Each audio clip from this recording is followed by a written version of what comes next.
good evening, good morning, and good afternoon. Thank you for joining the book talk and discussion on the education we need for a future we cannot predict. As the world struggles through the global COVID-19 pandemic, the role of education has never been more critical or more uncertain. School closures, remote instruction, protests about inequity and inequality, political division, and volatility have gradually reshaped the education landscape. In the meanwhile, new developments in science and technology have also spawned new models for teaching and learning, which are already fundamentally alerting the student experience. So what will education look like in the future facing all of this change? How will school incorporate the advances in technology and new models of learning in the digital age? The ways we choose to adapt to these changes and make transformations in education will lead to deep and lasting influence, for sure. While we are trying to navigate through all the uncertain elements, the book by Dr. Thomas Hatch came out timely and cast lights on these puzzles deep down inside by focusing on current systematic problems and solution in education. Columbia Global Center's Beijing is extremely happy to organize the book talk to reveal the thinking behind it. We're also profoundly thankful for the partnership with Mingyuan Institute of Education, Institute of International and Comparative Education at Beijing Normal University to present the great program to a large amount of school administrator, teachers, policymaker, and professionals on Zoom and Bilibili. So now I will invite the author of the book, Dr. Hatch, professor at Teachers College, Columbia University, and director of the National Center for Restructuring Education, Schools, and Teaching for his presentation. So Dr. Hatch, please. Thank you so much, Helena, and Xiamo, and all of you at the Beijing Global Center for making all of this possible. I'm just going to share my screen. You can see it there. Looks like we're okay with that. Yes. Excellent. I really can't thank you enough for the opportunity to talk with all of you in China and perhaps other places. And you did such a fabulous job putting together such a distinguished panel of different perspectives, which I think is so important. All of us need to be talking about education wherever we come from, whether we're parents, students, teachers, leaders, policymakers, researchers. All of us need to be engaged in this endeavor together. Now, as we all know, the focus of this talk comes from this book, The Education We Need for a Future We Can't Predict, which has just come out in February. And what I want to do today is really talk about two parts of the book. There's a number of different ideas that are expressed in there, but I'm going to try to talk particularly about the question of why it's so hard to change schools. But then I want to also think about how we can use that knowledge about why it's so hard to change schools to help us think about what we can actually do to improve the schools we have right now, and then to transform education altogether. And I'm particularly excited to have this conversation with the panelists and with you all here in China to think about how this work that I've done in the United States, but also other parts of the world, might apply in the Chinese or not apply in the Chinese context. Now, the book itself draws on some research in school reform efforts in the United States that I began in the 1990s, so almost 30 years ago. And that work began with Professor Howard Gardner, who was my advisor and the developer of the theory of multiple intelligences. And together with a number of schools and teachers around the country, we set out to learn how it might be possible to transform schools and to create much more personalized, student-centered learning environments that supported a much wider range of abilities. And I wish I could say that that work was a smashing success. The reality is that it was really a crash course in the failures of large-scale school reform, particularly in the United States. It taught us a lot about this question of why it's so hard to change schools. And honestly, I was so depressed after that work studying what often were unsuccessful efforts to change, although not entirely, that when it came time for a sabbatical, I wanted to get out of the US and look at some countries and places that were more successful, where I could hear some happier stories about education systems. So I did a comparison of education systems, including higher performing systems like Singapore and Finland, as well as lower, quote unquote, lower performing in terms of the performance on tests like PISA and TIMSS. This was lower performing countries like the US, as we know, but also Norway, which a neighbor of Finland, many people think, should be doing as well as Finland. In reality, it scores on these tests about the same as the US. So that work as well drives the book and some of the comments I'll be making today. Now, the book, as you can tell from the title, also begins with the premise that while we might know some things about the future, we may be able to anticipate some things, there are other aspects of the future that always lie a little bit beyond our imagination. And as a consequence, we need to recognize that we need to prepare students for a world that is unpredictable and for a world that's changing. And that requires changing school systems. But the reality is that even as the world is changing, most schools are not. As many of you may recognize, in many schools, students, and this is true across the world in many cases, students are still sitting in rows, listening to a teacher tell them about traditional subjects, and they're taking tests to see what was learned. And so and it's also really important to recognize that even when schools and systems like those in Finland and Singapore seem to be working, there's also a real press and concern about how to improve those systems and make sure that they support all aspects of students' development and prepare them for the 21st century. So as many of you may know, there's a lot of concerns in Singapore and other higher performing systems about an undue emphasis on academics that's crowding out attention to other worthwhile topics, and that's putting so much pressure on all students that it's actually undermining development rather than supporting it.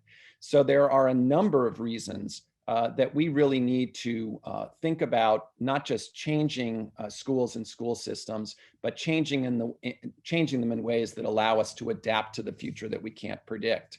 As many of you know, there are a lot of proposals about what that might look like. From my perspective, we need to be thinking not only about changing what students learn to focus on a broader attention to a broader set of skills beyond academics. We also need to be changing how students learn, really focusing on learning by doing and more student-centered learning activities. We need to be changing where students learn, creating opportunities for students to get up and get outside the classroom and learn beyond the school walls, which is absolutely critical. We need to be changing the way we assess student learning ultimately, and that means moving beyond standardized paper and pencil tests and exams and thinking about ways to provide regular feedback on a variety of different activities. But that brings us to this question: if we have a sense of where we might like to see education move in the future, why can't we make it happen? Why is it so hard to change the schools that we have? And I go into this in some detail in the book, but a couple of the reasons that I highlight include the fact that the demands and supports for improving performance in the short term are very different from those that are needed to make and sustain radical changes over the long term. And as a consequence, actually conventional schools are designed really to be conservative, to sustain existing practices, which include sustaining practices that may be problematic and lead to the practicing of routine skills on the part of students rather than the development of adaptive expertise. And as I said before, really focus on increasing efficiency, but not really developing new innovations. Another critical factor is that over the course of the last 100 years, around the world, we've really developed a sense of what real school looks like. And for most people, real school still looks like students sitting in desks facing a teacher who's leading the class in instruction. Now, the lessons that we pull out in the book, we summarize in a set of principles of school improvement. And, the good news is that if you really look across the last century of schooling, both in the US, but more broadly, the fact is that schools do change, but they change slowly and incrementally over long periods of time. So we can understand that and build on that, but we also have to recognize at the same time that because of that, the more radical changes we try to promote, the less likely those changes are to spread on a large scale. We may be able to make radical alternative schools or different kinds of programs that work in particular circumstances, but it's very hard to see those spread across systems. Now, how can we improve and transform schools? We argue in the book that it is important to recognize that schools do change slowly and incrementally and take advantage of that. That means there are ways that we can make the schools we have right now more efficient, more effective, and more equitable by focusing in on those improvements that fit into the current system. They are just slight advances along the way. Those are important to continue to pursue. And we can use that knowledge and understanding to help us understand which reforms are most likely to take place on a large scale. And we argue that those are reform efforts where the reform goals are matching those of the needs and expectations of students, teachers, parents, leaders in the schools. Those are also those reforms where the changes that are demanded actually match the capabilities and fit into the existing structures. Further, there are reforms where the values that are reflected in the reform are also matching those in the values and the changing trends within society. When you find, as we say, this kind of fit between the demands of the reforms and the realities that you find in schools, it is possible to see some incremental changes. And if we had more time, I could give you an example of how kindergarten kind of fits into this model and has managed to become kind of a real part of school systems over the course of the last 50 years in many places around the world. But beyond making schools more efficient and more effective, we argue in the book that that's never going to be enough to create the kind of system we need to really support the societies we need in the future. And so that means we also need to expand our visions of what's possible. We need to expand our visions of real school and find and create what we call niches of possibility. That's places inside and outside schools that support more unconventional learning. And you can find these taking place in alternative schools like those that are represented on this panel today, but also alternative schools in many parts of the world and after school programs, in museums. These are all places where powerful learning can take place, and we need to take advantage of those and build on them. Just quickly, building on these two principles of trying to incrementally change the system, but also create opportunities for more radical reforms at the same time. Finland is working at the policy level to try and create places within conventional schools where more powerful learning can take root. So over the past 15 years or so, they've developed a new set of competencies, which are more interdisciplinary in nature, which are now part of their regular curriculum framework. And they've developed a policy that requires students all across the country to spend at least one multidisciplinary learning module every year. And so in that sense, they're trying to create a space and encouragement for teachers and schools in Finland to try out these more radical alternatives. But we want to suggest in the book, and we make this argument in the conclusion, that it's possible to imagine more radical visions of creating these niches of possibility. And that really involves making sure that we are teaching more academic and foundational skills as efficiently and in some senses as quickly as possible, so we can create room for other kinds of more powerful learning experiences that can take place. From our standpoint, one possible goal would be to create what we call a condensed school day with academics taught more efficiently and more effectively in shorter periods of time, and then leaving space throughout the day to engage in these more powerful learning experiences. We recognize, however, that in order to actually reach that vision, it's going to take a tremendous amount of time and a tremendous amount of work. And it really requires confronting basic conditions and values. So first and foremost, we have to recognize that we can no longer treat education as if it is synonymous with schooling. Schooling is not the only place that powerful learning takes place. Furthermore, we need to embrace all the opportunities to support the development of the whole child for the whole day, for their whole lives.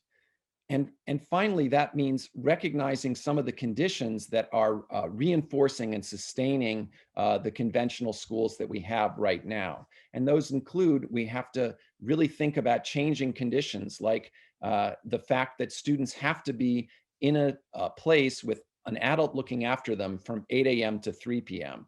We argue in the book that we will really see schools change as society, the workplace, and as we see more folks working from home as we have during the pandemic. We also have to wonder what's really going to change if success continues to mean that students have to pass graduation exams and go to university. And sorry about that. And finally, we really have to wonder what's going to change if the primary purpose of school remains simply to prepare students for a job and not for life more broadly. So that brings us to the final argument in the book, where we make the important claim that it is possible to make the schools we have more efficient, more effective, and more equitable right now. But we also have to work together to develop the common understanding and collective responsibility across the world that's going to allow us to transform education in the future. So thank you very much, and I look very much forward to the conversation. Thank you. Thank you a lot for the very informative sharing from the barrier to change, and also exploring a solution around the future ready school with the cases from Finland, Singapore, and others. The book, I believe, is full of instrumental suggestion and guidance in thinking and implementing changes to improve school. So I hope you will have more time to share your opinions and thoughts on why and how to change in conversation with our Chinese scholars and teachers. Thank you very much for that question, and also thank you, Professor, for your comments. And I should say that I also just 45 minutes ago sent my daughter off to 11th grade in high school, which is the year in the United States where they're preparing for the SATs and the college boards. She's taking her AP, class. Those come up in 2 weeks. And it is certainly not the same situation in China, but it is a highly pressurized time where, it is very hard to be patient as a parent when, I know my daughter is much more interested in dance than she is in preparing for the SATs. And I'm a psychologist. I'm a person who believes she ought to be able to embrace that love for dance and that passion and those set of skills. So it's very hard for me to say, could you just dance a little less and spend a little more time studying for the SAT? But I do think that the approach that Professor Gao suggests, which is, let's deal with the circumstances we have right now and reflect and be thoughtful about where we are headed, is really important. And part of that, you asked about specific examples. I think where we see the effort to support learning by doing fail is when we try to change everything at once to learning by doing. The reality is not every topic or subject needs to be taught in the same way or necessarily in a new and radically different way. But if we find the topics, the circumstances that lend themselves, that create the conditions that can support learning by doing, it's much more easy to make the transition. Just to give you one example from the book, and this comes from Singapore. Singapore provides funding for teachers who come up with a new and innovative method to work with educational technology specialists, researchers to develop their ideas. And one teacher was a chemistry teacher. So relating to Professor Gao's example, he noticed that his students in 10th grade, they really struggled with learning the introductory terms. So he developed a card game that focused specifically on learning the terms for introductory chemistry in 10th grade. That was turned into an app, which is now available worldwide, that any teacher can use to help them gamify, in a sense, or engage students much more effectively in learning of chemistry. But the thing about that game is it's only good for learning the terms of chemistry in that introductory chemistry course. These are what I call micro innovations that we need. And these are the things that we need to develop so that the middle schoolers that Professor Gao was talking about can both be preparing for their exams, but also be beginning to learn and experience learning in new ways.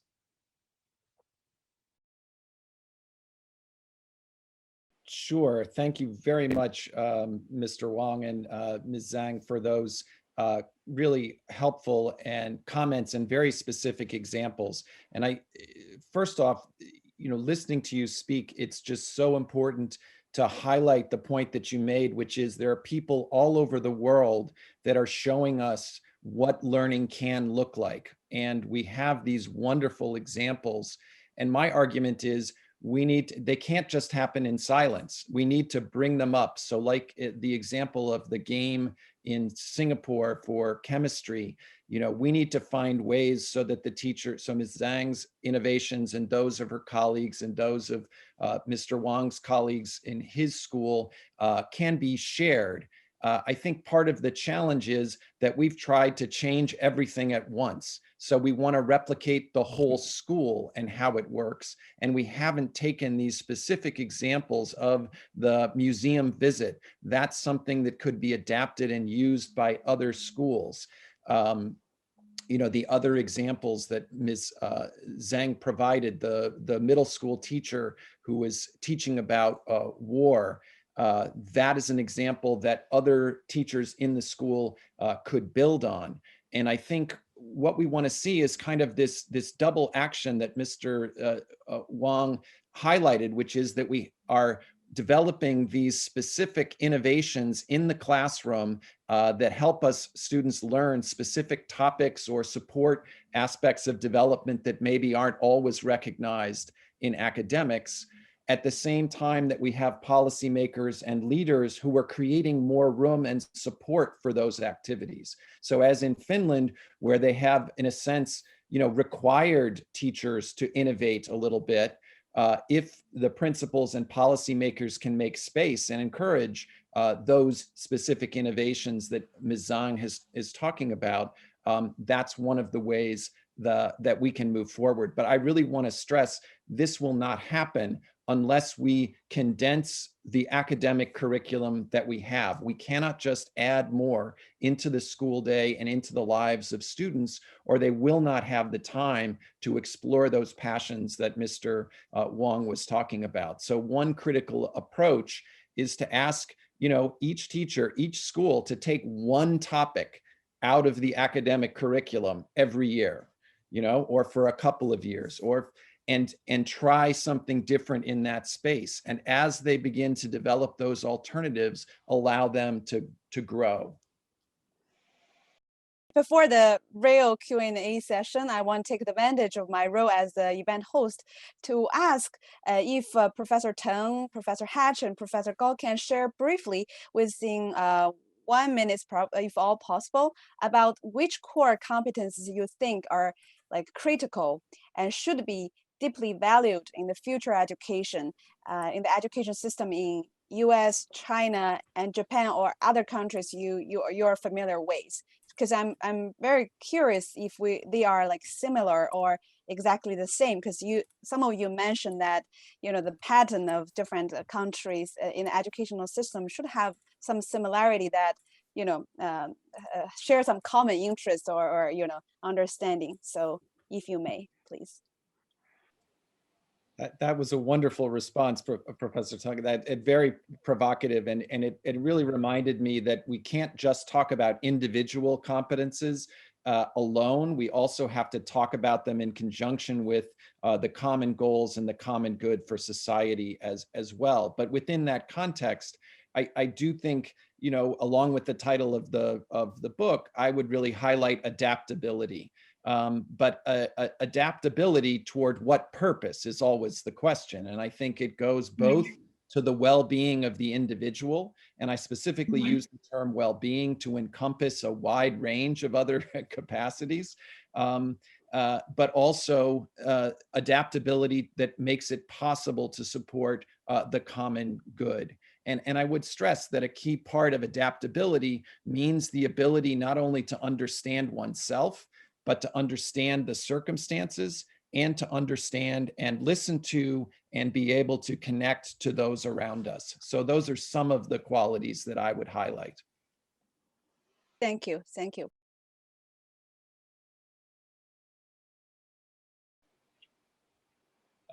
It's a great question and an important point. And in the book, I really use the term in quotes: high performing, quote unquote, lower performing, quote unquote, and that is only used on the basis of PISA.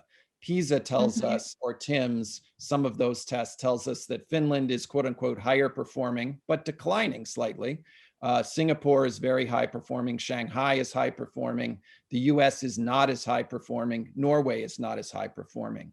But in the book, particularly in reference to Norway, where I lived with my family for a year and my three daughters were in school there, I try to tell a story about Norway that illustrates that in many ways, the education system in Norway has to be seen as a success. If you look at it within the context of the whole society, it's extraordinarily successful in terms of happiness, well-being, health, environment, the economy, and so I really, as your question implies, I think we have to think really carefully about what we think of as success and what we're aiming for. And the critical aspect of the Norwegian example is that it really reminds us that even though we've heard a lot of arguments that education drives the economy or drives the health of the society, society and education go together. And part of the reason that the Norwegian education system can be successful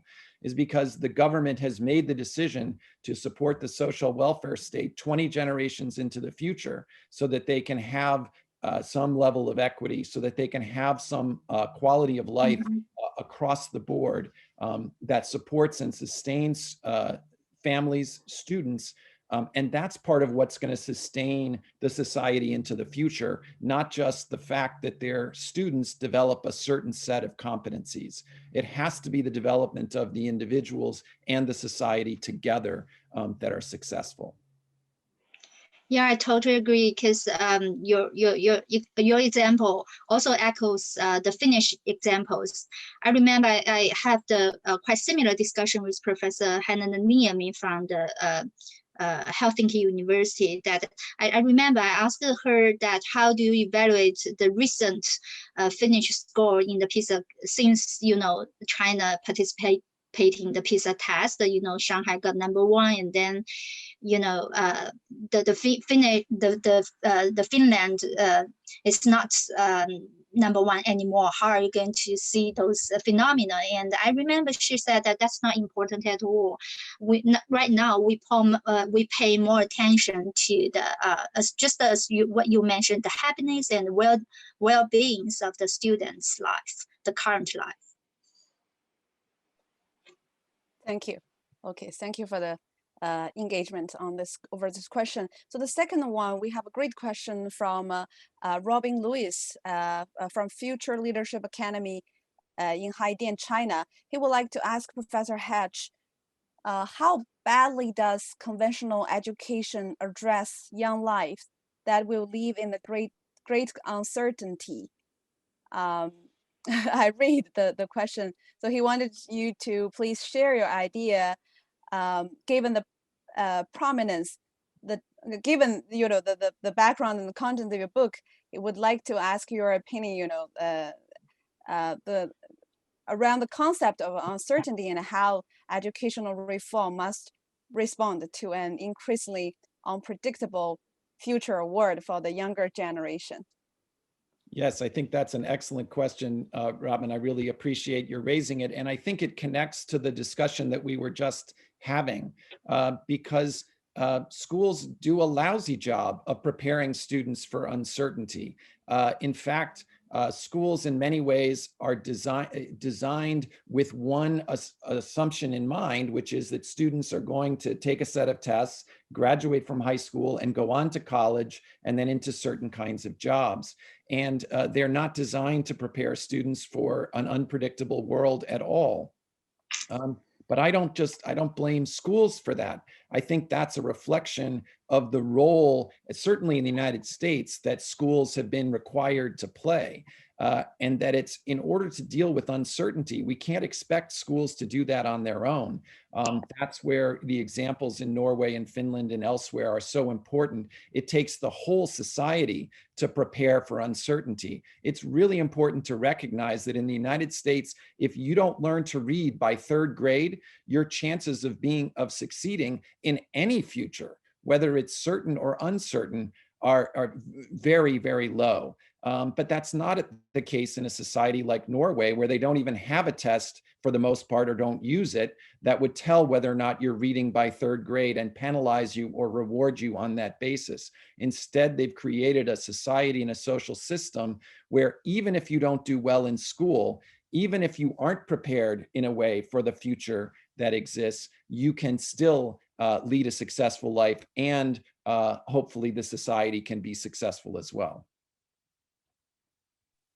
Thank you. And given the time limits, let's only choose one question from the local platform. Xiaomo, could you please choose one? Yes, I think I can translate the question myself. I think it's from a mom. She said, because Professor Hatch said that actually school is not the only place for creating powerful experiences. So as a parent, she asked that, do you have any suggestion on, improving family education and parental support? And also for all other panelists. That is a wonderful question. And I think so. I teach a course in school change, and a number of students from China have taken the course. And so one of the fundamental questions that I think we have to encounter when we're designing a new school or creating a learning experience is not just what's the experience for the students, but what's the experience for the family as a whole. And for the most part, schools have been designed to keep families out, to take, it's hard to see what happens in schools. And I think, as we move beyond the school walls, and there are examples of schools in the United States and other places that aren't contained in a building behind a fence that it's very hard to get in and out of. There are students who are out and learning in the communities. And in that sense, those learning experiences for the students become learning experiences for the whole community. And I think that's one of the critical mechanisms that will help develop an understanding and a set of relationships so that parents, students, teachers, school leaders can work together and develop an understanding of what's working and what's not, and work together to make those improvements into the future. Okay, thank you. And I think as one of the fundamental human rights and key part of society growth and progress, education must keep evolving proactively in a fast changing item. To be honest, for me, it's exciting, but also frightening to imagine that the old schooling model will be broken. You mentioned in your presentation. I also believe this progress or process will be slow though. So I originally want to ask, what do you think might lead the evolution? What are the signs or trend in our current time already, and which of those you think might be benign or positive? But I think we're running out of time. We will probably leave this question to the next session in May, and Professor Hatch will be back on the stage screen in May in conversation with a very prominent education practitioner in E2 school. So please stay tuned for that one. Well, I think one of the valuable things I found by reading a few chapters of this book is that although the topic is a little bit frightening or enlightening, this book is not throwing off a very scaring concept to your face, but instead it's really instrumental when you read it, and you will find the author illustrate the valuable observation and thinking about school reform as an observer, researcher, and a participant. So it's give you a very real experience and observation. It's really instrumental when you are planning experiments on changes. It's helpful when you are reflecting the existing practices, and it might be reassuring if your innovative plan and the practice resonate with his. So I hope both our panelists and audience enjoyed the discussion. And if you're interested to read the full book, please do check the book information on thomashatch.org. I know it's late in China when we have to end this conversation right now, but still, thank you so much all for joining us. I look forward to seeing you soon in our upcoming events, especially in the May one. So have a good one. Thank you, Professor Hatch, and thank you all the distinguished panelists. Thank you, everyone. It's amazing. Thank you. Thank you all so much. Thank I really you. appreciate it. I look forward enjoy to- that. Right. See you soon. Thank you. Bye. Thank you. Bye. See you in May. Thank you. Looking See you. forward Bye. to it. Thank you again, all of you.